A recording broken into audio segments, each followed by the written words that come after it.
लगे सावन का महीना पान तारे सो और तेरे झूमे से जैसे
ये आगे हमारे परमागढ़ी माननीय जितेंद्र कुमार ग्राम बिछियावादी, ये कंपनी मालिक की मौसी जी, ये 50 रुपए कंपनी मालिक के लिए और 10 रुपए पार्टी के लिए और 10 रुपए हमारे लिए।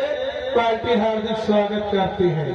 और कहते क्या है, लंबरदार आगे बढ़ो, जाना क्या कह रहे हैं लंबादार, आपका कह रहे हैं कुछ लोग के गिराव पड़ा थे आपके जिंदे में प्लास्टिक।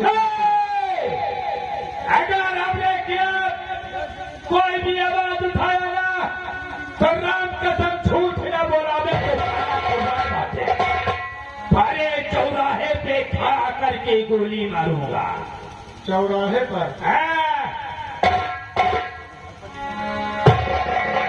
मंत्री जी क्या बात है, क्यों